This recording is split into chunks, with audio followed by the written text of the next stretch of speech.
Yo people, welcome back to the YouTube channel. You already know what time it is. It's time for another video. Big up your damn selves in the building. Chelsea versus Preston review. 4-0 win. Smash up the likes if you haven't already. Subscribe if you're new. A game of two halves. A game of two halves. I felt dehydrated. I felt drained. I felt dry, crusty, dusty after that first half. Like the first half was honestly sapped all the energy out of me. It was slow. It wasn't methodical. It was slow. It was passive. It was narrow. It was just disorganized. There didn't feel like a plan. It didn't feel like that team had any identity. It didn't feel, I said it in the watch along, that team felt like it was just different departments playing together. They didn't feel like a unit. It felt like Mudryk and Gusto were their own little human resources.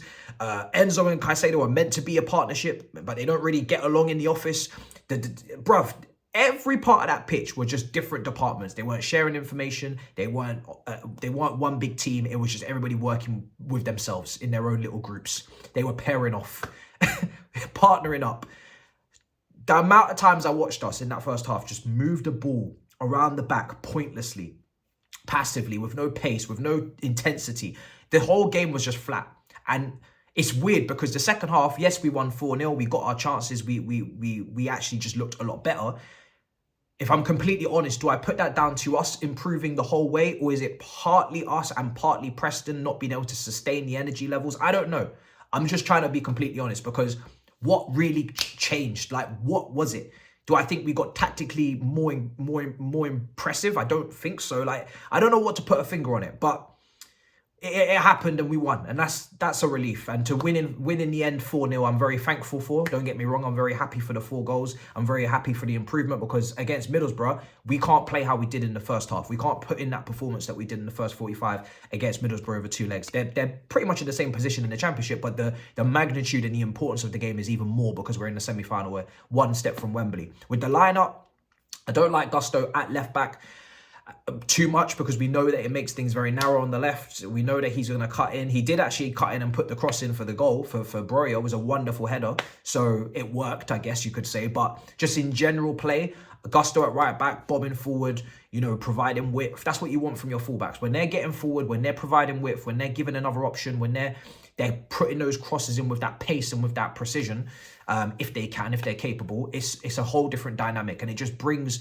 much more life to the team. And I don't like this, everybody cutting in, trying to tuck in, it's just too much overdone. The wingers are already doing it, let alone the fullbacks as well.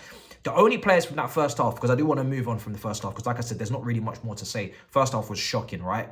Alfie Gilchrist from the first half, fantastic. He got substituted early. Now, I'm trying to legislate and understand why he got substituted off early, because you wouldn't say from a performance standpoint he deserved to be substituted early. The only thing I can put my finger on, first start for the first team, first start at senior level football, men's football. Maybe they don't want to do a full 90, look after him, protect him, the physicality of it.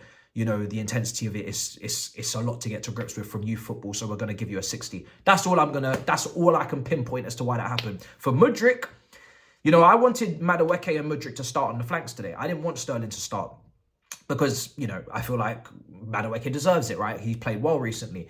Now, the only thing, again, I was trying to see where we're coming from is maybe we're giving Sterling a chance in the FA Cup because Madueke is going to start in the Carabao against Middlesbrough, because that's a more high-profile game. Like I said, it's a semi-final. We're giving Sterling an opportunity to prove himself, to get back into the 11.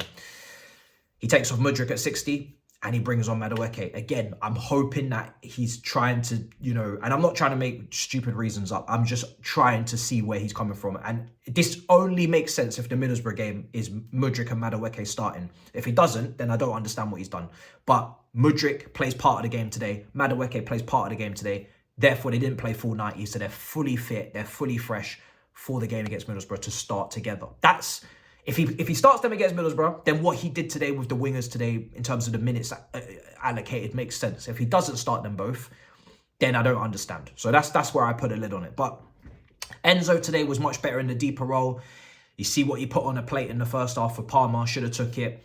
He just looks more comfortable. He's much more on the ball, much more influential. That's expected when he's not playing in the 10. We need to keep that going. If he's going to play him in this position. If you're not going to play him, then whatever. But he has to play in this position. He cannot play 10. He cannot be receiving in between the lines with back to goal, all that foolishness. He needs to start as a deep line playmaker type in a pivot or in a 3. But he needs to start from the defensive first third, and then he needs to move up gradually as the game progresses up the pitch. Not starting from there, waiting. He's one of the best progressive passers in the team, if not the best. He's one of the best passers, period. He should be playing them, not receiving them, not waiting for them. Let someone who's not a better passer than him receive those plays. So yeah, centre-backs, first half as well. I know I meant to move on from the first half, but I can't go any further without saying that the centre-backs today were shaky. Disasi, shaky as hell. He looked poor. Broja first half, anonymous, looked awful. Thankfully for him, he got a goal in the second. Really great header, like I said. Colwell shaky as well, got spun.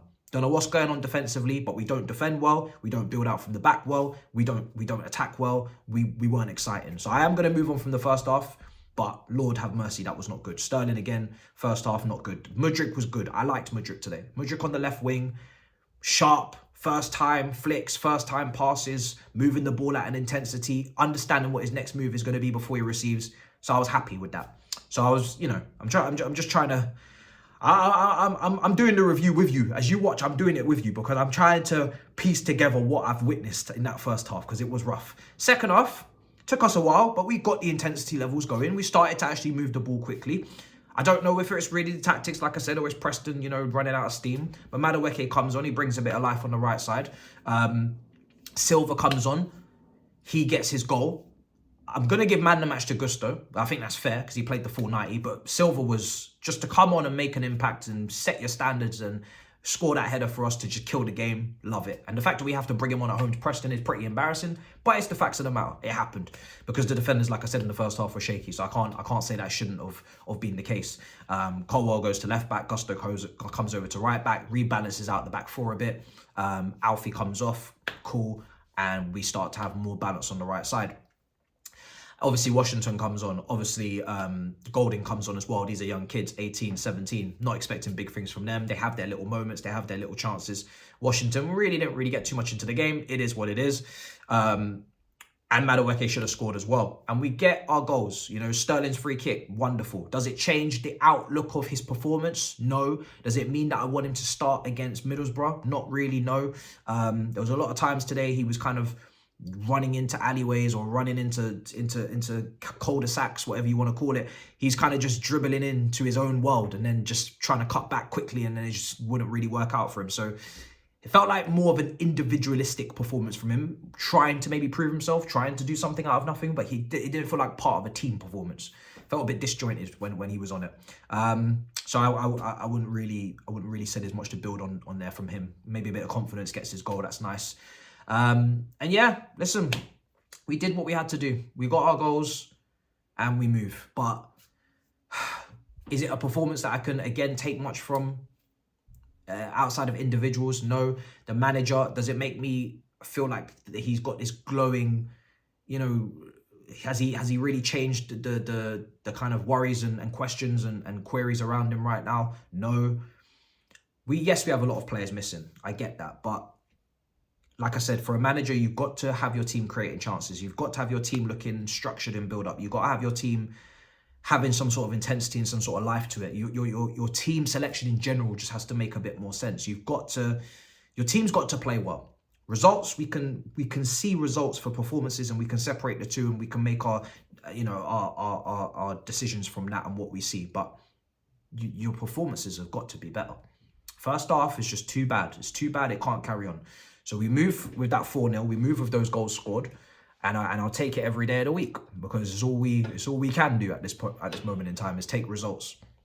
But are we going to win a trophy, win an FA Cup playing like that in latter rounds? Absolutely not. So performances have to improve. First half, whether it's first half here, 20 minutes there, performances completely have to improve, and that's just the facts of the matter. So we get through it today. I'm happy for the win. I'm happy for the goals. great deliveries from some corners, you know, that was good to see. No short corners today. Enzo, brilliant ball into the box, you know. We saw some good deliveries. So that was nice. That was nice, I can't lie. But yeah, like I said, I'm clutching at straws a little bit. I still need to see better. So 4-0, we move. Smash up the likes and subscribe. Big up your damn selves. I'll see you next time. In a bit, people. Peace.